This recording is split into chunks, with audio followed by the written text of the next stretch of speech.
Hello class 7th, this is Ruchi and welcome back to this channel. बच्चे देखिए, last videos में हमने Hindi book से 2 चैप्टर कंप्लीट कर लिए हैं। चैप्टर नंबर 1 माँ कहे एक कहानी, जो कि हमारे पास एक कविता थी, एंड चैप्टर नंबर 2 तीन बुद्धिमान, ठीक है, जो कि हमारे पास एक कहानी थी। ठीक है, तो अगर आपको ये इन चैप्टर्स में कोई डाउट आ रहा हो तो प्लीज बच्चे आप इन वीडियोस को चेकआउट कर लीजिएगा और अपने डाउट्स को क्लियर कर लीजिएगा। ठीक है, अभी इस वीडियो में हम देखेंगे बच्चे अपना चैप्टर नंबर 3 विच इज फूल एंड कांटा, मतलब फूल और कांटा, जो कि हमारे पास एक कविता है। ठीक है, इस वीडियो में हम देखेंगे बच्चे इस पूरी कविता को इन हिंदी, मतलब इस पूरी कविता का एक्सप्लेनेशन देखेंगे हम अपने हिंदी में। ठीक है, समझ आ रहा है? चलो चैप्टर को स्टार्ट करने से पहले बच्चा देख लेंगे हमें ये कविता किसने लिखी है ना। इस कविता को लिखने वाले कौन है, उनके बारे में थोड़ा सा जान ले, फिर हम अपनी कविता को स्टार्ट करेंगे। ठीक है बच्चे, देखो इस कविता को लिखा है अयोध्या सिंह उपाध्याय हरिऔध ने। ठीक है, इस कविता के रचयिता हैं अयोध्या सिंह उपाध्याय हरिऔध। ठीक है, हरिऔध उनका कोई एक निक नेम होगा शायद। ठीक है, चलो अब देखेंगे सबसे पहले बच्चे यहाँ कवि से परिचय। उठो लाल अब आंखें खोलो, पानी लाई हूँ मुंह धो लो। बचपन में यह कविता आपने भी पढ़ी होगी। इस कविता को रचने वाले अयोध्या सिंह उपाध्याय हरिऔध ही फूल और कांटा के कवि हैं। देखिए बच्चे, ये जो हमारे अयोध्या सिंह उपाध्याय जी है ना, इन्होंने ही तो ये वाली कविता लिखी जो आपने बचपन में बहुत बार पढ़ी है। उठो लाल अब आंखें खोलो, पानी लाई हूँ मुंह धो लो, ऐसे करके बचपन में आपने वाली कविता सुनी है ना। इस कविता को भी अयोध्या सिंह उपाध्याय जी ने लिखा है। और बच्चे फूल और कांटा ये जो कविता है, इसके कवि भी अयोध्या सिंह उपाध्याय जी ही हैं। ठीक है, मतलब ये दोनों कविता इन्होंने ही लिखी हैं। बच्चों के लिए उन्होंने अनेक रोचक कविताएं लिखी हैं। इनका जन्म आजमगढ़ मतलब उत्तर प्रदेश में हुआ था। हरिऔध जी की चर्चित काव्य कृति प्रिय प्रवास को खड़ी बोली का पहला महाकाव्य माना जाता है। बच्चों के लिए उनकी अनेक कविता संकलन प्रकाशित हैं, जिनमें चंद्र खिलौना और खेल तमाशा उल्लेखनीय है। ठीक है, चलो अब हमने कवि का परिचय देख लिया है कि कवि कौन थे क्या। अब देखेंगे बच्चे हम इस कविता को। करेक्ट, देखो फूल और कांटा कविता है, स्टार्ट करेंगे।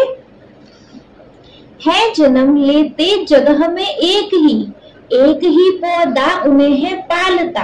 देखो यहाँ पे फूल और कांटे के बारे में बात हो रही है ना, कि फूल और कांटे एक ही जगह पर जन्म लेते हैं, है ना। मतलब मिट्टी में हम एक बीज डालते हैं और बीज से हमें क्या मिलता है बच्चे, पौधा। उसी पौधे पर फूल होते हैं, उसी पौधे पर कांटे होते हैं, है ना। तो यहाँ पे लिखा गया है बच्चे कि है जन्म लेते जगह में एक ही पौधा उन्हें है पालता। मतलब कि फूल और कांटे एक ही जगह एक ही पौधे पर जन्म लेते हैं। इसका अर्थ है कि दोनों एक जैसे वातावरण में पलते हैं, है ना। जब दोनों के लिए सारा वातावरण एक ही है ना। जैसे कि फूल बड़ा होता है वैसे ही कांटे बड़े होते हैं उस पौधे पर। ठीक है, चलो। रात में उन पर चमकता चांद भी एक ही सी चांदनी है डालता। देखो अब ये जो फूल और कांटे जो कि एक ही पौधे पर लगे हुए हैं, इन पर चांद भी एक जैसा ही चमकता है। ऐसा तो नहीं है भाई कि फूल है तो फूल पे ज्यादा चांद की रोशनी पड़ेगी और कांटा है तो कांटे पे कम पड़ेगी या कांटे पे बिल्कुल नहीं पड़ेगी। ऐसा तो नहीं है ना। पूरे पौधे पर ही एक जैसी रोशनी पड़ रही है, तो उसी पौधे पर फूल पे भी वही रोशनी पड़ रही है और कांटे पर भी वही रोशनी पड़ रही है। तो कहने का मतलब है बच्चे कि दोनों पर एक ही चांदनी पड़ती है ना। जैसे चांदनी फूल के लिए वैसी ही चांदनी कांटे के लिए। अर्थात उनके जीवन में मिलने वाले संसाधन एक जैसे हैं। मतलब कि उनको जो फैसिलिटी मिल रही है वो एक जैसी मिल रही है, बिल्कुल बराबर मिल रही है। एक ही जगह जन्म लिया उन्होंने, एक ही पौधे ने उनको पाला, उन पर जो चांद चमकता है, चांद की रोशनी जो पड़ती है वो भी एक ही है ना। आगे देखेंगे, मेघ उन पर है बरसता एक सा, एक ही उन पर हवाएं हैं बही। मेघ मतलब बच्चे बारिश, वर्षा, ठीक है। और इसमें क्या है, बही, बही मतलब है बच्चे बहना। टफ वर्ड्स को प्लीज अंडरलाइन कर लीजिएगा, टफ वर्ड्स काम में आते हैं ना इस करके, ठीक है। मेघ उन पर है बरसता एक सा, मतलब कि जो फूल और कांटे हैं उनके लिए बारिश भी एक जैसी ही होती है ना जी। ऐसा किसी ने देखा है कि भाई फूल है तो फूल पर ज्यादा बारिश आ रही है और कांटे आए तो कांटे आ और कांटा है तो उस पर कम बारिश आ रही है? ऐसा किसी ने देखा है क्या? होता ही नहीं है। ऐसा देखा तो तब होगा ना। मतलब कि जो बारिश है फूल और कांटे के लिए भी एक बराबर ही होती है ना। एक सी उन पर हवाएं हैं बही, उनके लिए जो हवा है वो भी एक समान ही बह रही है ना। मतलब कि कहने का अर्थ ये है कि फूल और कांटे के लिए बारिश और हवा दोनों समान रूप से प्रभाव डालती हैं। जैसे कि बारिश उन पर बरसती है बराबर, वैसे भी हवा भी उनके लिए बराबर ही बहती है ना। नेक्स्ट देखेंगे, पर सदा ही यह दिखाता है हमें ढंग उनके एक से होते नहीं। लेकिन देखो, सदा मतलब बच्चे हमेशा, ढंग मतलब उनका तरीका, उनका व्यवहार, उनका बर्ताव। यहाँ पे ये कहा गया है ढंग को, ठीक है। अब आगे देखेंगे कि एक पौधा है बच्चे जो कि मिट्टी से जन्मा है, एक ही मिट्टी से जन्मा है और उसी पौधे के ऊपर फूल भी आए हैं, उसी पौधे के ऊपर कांटे भी आए हैं, ठीक है। अब उन फूल और कांटों के लिए बारिश भी एक जैसी होती है, फूल और कांटों के लिए हवा भी एक जैसी बह रही है ना। उनके लिए सारा कुछ एक जैसा है। मतलब जो फैसिलिटी, जो सुख सुविधा फूल के लिए है वही फैसिलिटी कांटे के लिए भी है। लेकिन इतने के बावजूद भी हमको देखने को क्या मिलता है कि दोनों का व्यवहार, दोनों का बर्ताव बिल्कुल एक जैसा नहीं है। इसके बाद भी उन दोनों का बर्ताव एक जैसा नहीं है ना। समझ रहे हो ना। देखो, पर सदा ही यह दिखाता है हमें ढंग उनके एक से होते नहीं। हमें उसके बाद भी हमें हमेशा यही देखने को मिला है कि समान परिस्थितियों में पलने के बावजूद भी उनका व्यवहार, उनका तौर तरीका, उनकी प्रकृति एक समान नहीं होती। देखो, सारा कुछ एक समान मिलने के बावजूद भी हम क्या देखते हैं कि उनका व्यवहार कैसा भाई, कि फूल सबको सुख करता है, सुखी देता, फूल सबको सुख देता है ना। उसको देखते ही सबके मन में प्रशंसा होती है। कांटों को देखते ही सब, कांटों को कोई गले लगाता है क्या? फूल को लगाते हैं, फूल को मतलब प्यार करते हैं। कांटों को कौन प्यार करता है? कोई नहीं, है ना। जब व्यवहार एक जैसा नहीं है, फूल सुख दे रहा है, कांटे दुख दे रहे हैं, है ना। उनकी प्रवृत्ति एक जैसी नहीं है। हमें हमेशा फिर भी इसके बाद भी यही देखने को मिलता है। मतलब हमें सारा कुछ इतना अच्छा होने के बाद भी क्या देखने को मिला, इन दोनों की प्रवृत्ति एक जैसी नहीं होती। इतना समझ आ रहा है। छेद कर कांटा किसी की उंगलियां, फाड़ देता है किसी का वर वसन। देखो, यहाँ देखेंगे, छेद मतलब अंडरलाइन करिएगा, छेद मतलब छेदना या किसी को चोट पहुंचाना, है ना। और क्या है यहाँ पे, वर वसन। वसन मतलब बच्चे हमारे कपड़े, ठीक है। समझ में आ गया, वस्त्र या कपड़ा। चलो एक्सप्लेनेशन पे आएंगे। तो अब कांटे के बारे में बात हो रही है। हमने ये तो बता दिया कि दोनों एक जैसे नहीं है। मतलब सारा कुछ हमें इतना अच्छा उनके बारे में एक जैसा देखने को मिला कि उनको मिट्टी एक सी मिली है, जहां से वो बाहर आ रहा है वो पौधा, है ना। पौधा वो एक ही है जहाँ पे ये दोनों आए हैं, फूल और कांटे। इनके लिए हवा भी एक जैसी है, इनके लिए बारिश भी एक जैसी है, इनके लिए सारा कुछ एक समान है, धूप भी वही है ना। इनके लिए सारी सुख सुविधाएं, सारे संसाधन एक जैसे हैं। इसके बाद भी हम क्या देखते हैं कि ये दोनों फिर भी एक दूसरे से बहुत अलग हैं, है ना। अब कांटे के बारे में बात हो रही है कि कांटा क्या करता है। कांटा जो है बच्चे वो हमेशा दूसरों को दुख पहुंचाने का काम करता है। किसी ने उस पर उंगली रखी, किसी ने उस पर हाथ रखा तो हाथ को काट दिया, हाथ को चोट पहुंचा दी। कोई वहां से निकल कर गया, किसी के कपड़े उसमें फंसे, कुछ भी हुआ वो फट गए, है ना। क्या हो रहा है यहाँ पे, हर चीज को ये कांटा जो है नुकसान पहुंचाता है। अर्थ में देखेंगे बच्चे, कांटा दूसरों को नुकसान पहुंचाता है, वह किसी के कपड़े और शरीर को भी नुकसान पहुंचाता है। कांटे का क्या काम क्या है बच्चे, दूसरों को नुकसान पहुंचाना, है ना। नेक्स्ट, प्यार डूबी तितलियों का पर कतर, भौर का भी वेद देता श्याम तन। प्यार डूबी तितलियां मतलब छोटी सी मासूम सी प्यारी सी तितलियों का, पर मतलब बच्चे पंख, कतर मतलब काटना या चोट पहुंचाना, भौर मतलब होता है बच्चे भंवरा, वेद मतलब होता है बच्चे वेदना या घायल करना, श्याम तन मतलब होता है बच्चे काला शरीर, है ना। तो हम यहाँ देखेंगे कि जो प्यारी सी क्यूट सी सॉफ्ट सी जो तितलियां होती है ना, अगर वो भी कांटे के पास से गुजर जाए, कांटे पे तो खैर कौन ही बैठेगा, तो उनके वो पंख तक को वो काट के रख देता है, वो इतना तीखा होता है ना। भंवरे जो होते हैं, भंवरे अगर उसके पास से गुजर जाए, भंवरे अगर उसके पास आके बैठ जाए तो भंवरों के काला जो शरीर है उसको तक घायल कर देता है कांटा अपने तीखे उससे। कांटे का व्यवहार इतना तीखा है, कांटे के आसपास कोई आ जाए क्या चुभ जाता है, हर किसी को नुकसान पहुंचाता है ना। देखो, कांटा तितलियों के नाजुक पंखों को काटता है और भंवरे के काले शरीर को भी घायल कर देता है। इसकी प्रवृत्ति इतनी खराब है कि हर किसी को दुख ही दुख पहुंचाता है। ठीक है, समझ आ रहा है। चलो नेक्स्ट देखेंगे, फूल लेकर तितलियों को गोद में, भौर को अपना अनूठा रस पिला। अब देखो, फूल के बारे में बात हो रही है, कांटे के बारे में तो बात हो गई भाई कि देखो भंवरों का भी शरीर को घायल कर देता है, किसी की अगर उंगली आ जाए उंगली को भी फाड़ के रख देता है, मतलब वो सबको ओवरऑल ये कांटा हर किसी को नुकसान पहुंचाने का, दर्द देने का काम करता है। वहीं दूसरी ओर उसी एक पौधे पे लगा हुआ जो फूल है वो क्या करता है, तितलियों को अपनी गोद में बिठा लेता है। जो तितलियां होती हैं फूल पर आके बैठती हैं, है ना, फूल सॉफ्ट है तो क्या उसकी गोद का काम कर रहा है वो, है ना। तो जो फूल होता है तितलियों को अपनी गोद में बिठाता है, और भंवरे जो होते हैं, जो भंवरे होते हैं उनको अपना रस भी पिलाता है। अनूठा मतलब बच्चे अनोखा, अद्भुत। ठीक है, पिला मतलब पिलाना।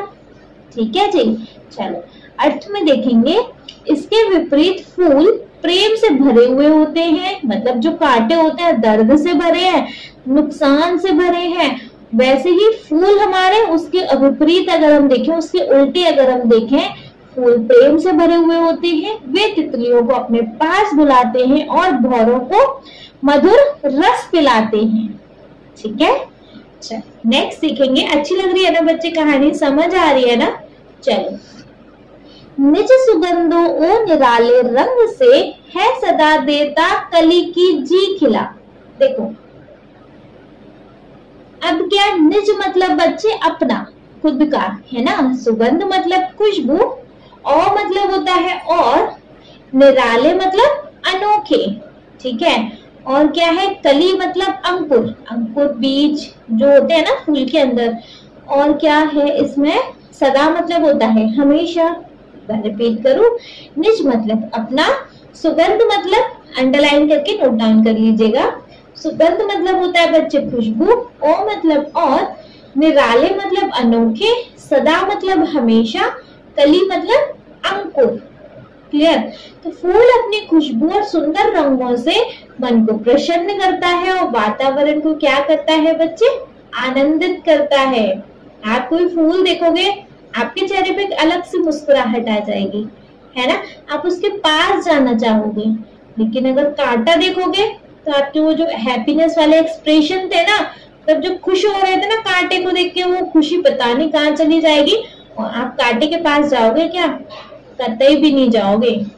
चलो नेक्स्ट देखेंगे,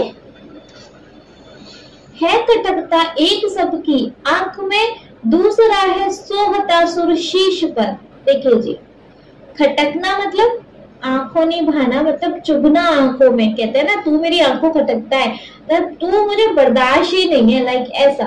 खटकना मतलब चुभना या बर्दाश्त ना होना। और क्या है, सोहता, सोहता मतलब होता है बच्चे सुशोभित होना, है ना, सजना। सुर मतलब देवता और शीश मतलब सिर, है ना। तो यहाँ वो फूल और कांटे के बारे में बताया गया है कि एक तो है वो सबकी आंखों खटकता है, वो किसी को बर्दाश्त नहीं होता, उसको कोई पसंद नहीं करता। किसको, फूल को या कांटे को? कांटे को, है ना। और वही दूसरी ओर हमारा फूल है, सब फूल को देख के बहुत खुश हो जाते हैं। वो फूल क्या है बच्चे, देवताओं के सर की भी शोभा बनता है ना। देखो आंसर में देख सकते हैं, मतलब इसको ढंग से देख सकते हैं कि एक तरफ कांटा जो है वो सबको चुभता है, इसलिए उसे कोई पसंद नहीं करता, जबकि फूल अपनी सुंदरता के कारण देवताओं के सिर पर भी शोभा जाता है, मतलब देवताओं के सर पर भी शोभा पाता है ना। देवताओं को उसे सर पर भी चढ़ाया जाता है, वो इतना सुंदर, इतना खूबसूरत होता है। और बात बच्चे सुंदर की नहीं होती। अगर आप सुंदरता में बात करें तो कोयल सुंदर होती है क्या? कोयल और कौआ दोनों काले ही होते हैं, दोनों की प्रजाति भी एक ही है ना जी। लेकिन वही काली कोयल की आवाज अच्छी लगती है, वही काली कोयल को सब पसंद करते हैं। जब सुबह सुबह आपकी नींद खुले, आपको कोयल की आवाज सुनाई दे, आपको ऐसा लगेगा दिन बन गया, है ना, अच्छी फीलिंग आएगी। और आप सुबह सुबह सुबह उठे, आपको कोयल की आवाज सुनाई दे तो भगाने का मन करेगा उसको, है ना जी। क्यों? लेकिन दोनों ही काले हैं। अगर सुंदरता की बात करें तो दोनों में से कोई सुंदर नहीं है। अगर बात करें प्रजाति की तो दोनों एक ही प्रजाति से हैं। तो फिर कोयल को क्यों सब प्यार कर रहे हैं, कौवे को क्यों नहीं? क्योंकि बच्चे कोयल के अंदर गुड़ है, उसकी मीठी आवाज, है ना। कोयल के अंदर क्या गुड़ है, ठीक है। इस तरीके से बच्चे फूल अपनी सुंदरता और अपने गुण के कारण देवताओं के सर पर भी शोभा पाता है। समझ आ रहा है? चलो नेक्स्ट देखेंगे, किस तरह कुल की बड़ाई काम दे, जो किसी में हो बड़प्पन की कसर। देखिए बच्चे, यहाँ पे बोला गया है कि आप किसी भी कुल से हो, आप किसी भी महान कुल से आते हो, है ना। अगर आपके अंदर खुद बड़प्पन नहीं है तो फिर उस कुल की बढ़ाई भी आपके किस काम की, बताइए। आप किसी भी अच्छी जगह से आते हो और आपके अंदर अगर उस अच्छी जगह का एक भी गुण नहीं है तो आपका वो अच्छी जगह किस काम की। फॉर एग्जाम्पल के बतौर समझेंगे कि आप बहुत अच्छे स्कूल में पढ़ रहे हैं, ठीक है, आपके मम्मी पापा आपको बहुत अच्छे स्कूल में पढ़ा रहे हैं, लेकिन आप बाहर जाते हैं, आप किसी से बात करते हैं तो वही मतलब बिना अच्छे ढंग से बहुत रूड बात कर रहे हो, है ना। मतलब आपको बात करने तक का तरीका नहीं है। किस काम का वो इतना अच्छा स्कूल, बताइए। किस काम की आपकी इतनी अच्छी पढ़ाई कि आप लोगों से बात तक नहीं अच्छे से कर पा रहे हो। इसका मतलब है बच्चों, वही दूसरी ओर आप ये समझो, एक बच्चा है बहुत छोटे से स्कूल से आता है ना। उसके मम्मी पापा उतना अफोर्ड नहीं कर सकते कि उसको बड़े स्कूल में पढ़ा सके। छोटे से स्कूल से आता है, लेकिन वो सबसे इतना अच्छे से बात करता है, सबके साथ वो इतना पोलाइट रहता है, इतना प्यार से रहता है, सब उसको प्यार करते हैं, बताइए। इसीलिए कुल की बढ़ाई किस तरह काम देगी अगर आप में बड़प्पन की ही कसर होगी तो, है ना। अरे मैंने आपको इसके वर्ड्स भी अंडरलाइन करवाए। कुल मतलब होता है बच्चे वंश, हमारा परिवार, है ना। बढ़ाई मतलब सम्मान, क्या बोलते हैं, और बड़प्पन मतलब महानता, कसर मतलब होता है बच्चे कमी, ठीक है। Now get it. चलो इसके अर्थ में देखेंगे ढंग से। लास्ट में अंत में कवि कहते हैं, कुल या वंश की महानता तभी मायने रखती है जब व्यक्ति में स्वयं महानता हो, है ना। वो स्कूल की महानता तभी होगी जब आपके अंदर खुद महानता हो। समझ रहे हो ना? केवल अच्छे कुल में जन्म लेना पर्याप्त नहीं है, मतलब केवल अच्छे स्कूल में पढ़ना ही काफी नहीं है। अगर हमारे अंदर खुद अच्छे तमीज नहीं है तो, है ना, अगर खुद हम ढंग से किसी से बात नहीं कर सकते तो क्या फायदा हमारे इतना अच्छे स्कूल में होना।